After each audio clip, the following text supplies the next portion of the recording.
Fine, I'm the criminal. You're the terrorist. We can all play a part. Who you want to be? The definition of an archetype is a recurring image or form that is found in cultures around the world. There's something that causes all of us to respond collectively to certain characters or events. The hero basically goes out into the world and encounters various different kinds of characters that perform different functions. They're helpers, they're opponents, they're complicators. What Joseph Campbell did is that he identified this in a specific set of terms. And he used what he called the monomyth, or the hero's journey, as kind of a frame for these different archetypes. You think you're all noble and heroic for coming after me? I was fine. The most important archetype in the monomyth is the hero. We, as viewers or readers, are looking at their journey. I'm getting them all off the island. All of them. It's the character, it's the person I would want to be. A person who goes out into original experience, into the fire, and comes back to tell us about it. Traditionally in literature, it's easy to identify the single hero. For instance, in Hamlet, Hamlet is the hero. In The Wizard of Oz, Dorothy, she's the hero. In Lost, the characters shift their archetypes. So one person may be the hero in one season or one episode. They each take their turn as a hero. I think if you're to look at the character and ask, well, is this a hero or not? I think the first question you need to ask is this character sacrificing anything? Is he enduring hardships, and is he doing it for the community and not himself? Because it's very easy to become a protagonist, but not a hero. Usually the hero is reborn at the end of the story, or that's his goal, to become something greater. Trebuchet delivers half a ton of force. I don't get you, man. One minute you're quoting Nietzsche, now all of a sudden you're an engineer. I don't think I can spell trebuchet. There's a T on the end. The mentor is the character that provides the hero with inspiration, education. Usually the mentor is older, he or she is always wiser, and the hero can benefit from the mentor's experience.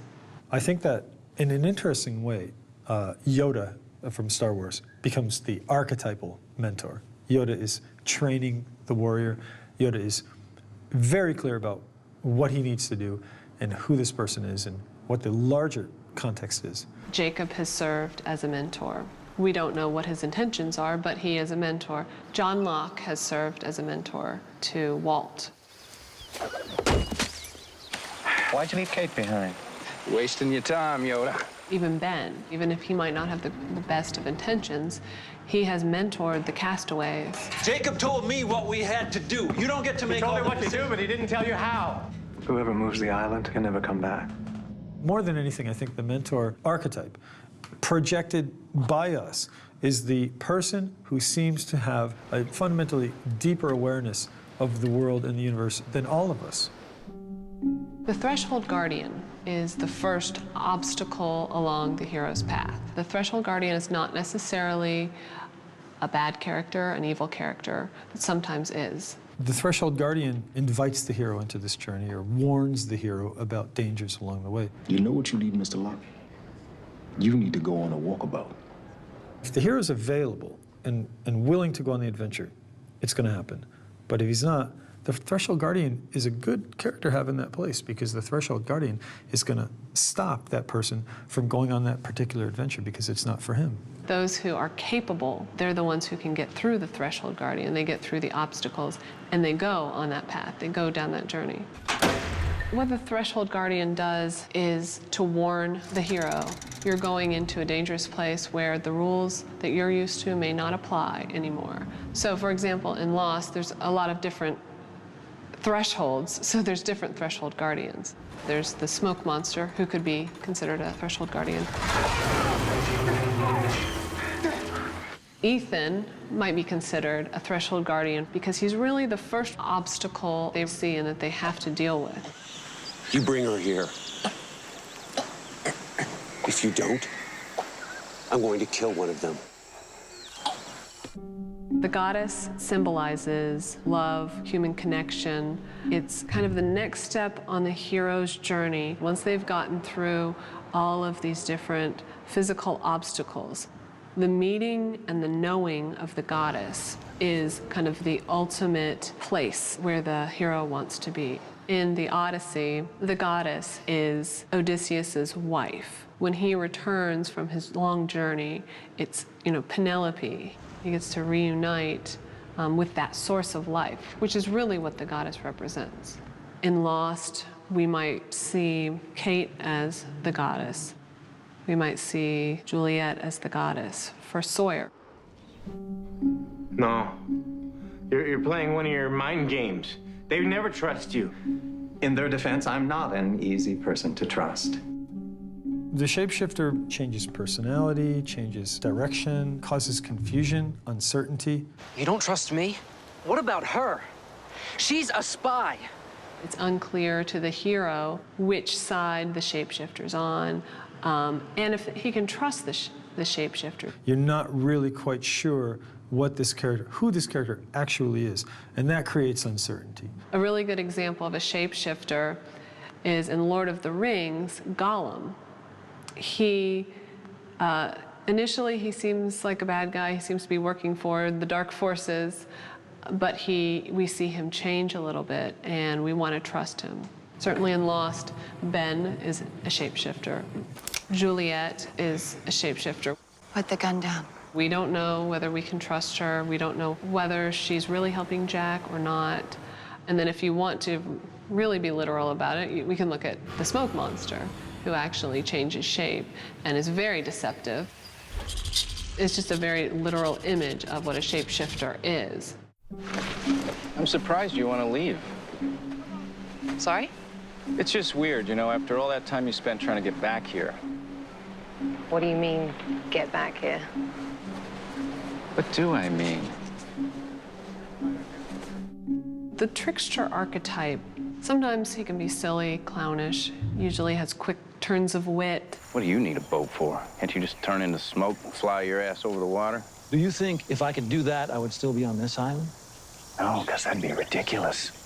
The purpose that the trickster serves is to shake up the status quo, make us really think, make the viewer, the reader, really think about things from a different perspective. Yeah, they provide comic relief, but they also provide lots of consternation, and they generate story, they generate conflict. They're the ones who oftentimes are responsible for situations in story. Sawyer, all of his nicknames. Okay, what the hell am I supposed to do about that? You and Chewie want to slow down a second? Talk to me here? He serves sometimes as the trickster. Hurley is also a trickster. Charlie is a trickster at times. Miles is a trickster. The trickster himself may not change throughout the story, but will change others around him and will change the way that we see the story. The shadow in literature is usually considered to be the villain. They work for the dark side. They're that energy of the unexpressed, the unrealized. What we fear most is embodied by the shadow. The shadow is clearly a representation or a projection of our fear of what we might be. Any wicked witch, of course the one from Wizard of Oz, is a shadow. In Lost, Ben is a shadow. Kimi. You know who I am?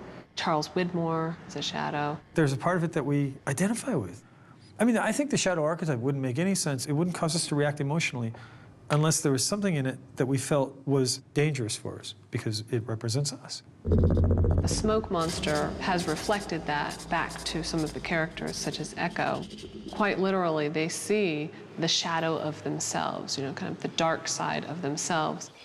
Perhaps the most distinguished shadow figures are within each of these characters, because as we see with Jack, with John, with Kate, they're always doing things to destroy their own lives, so they're acting as their own shadow.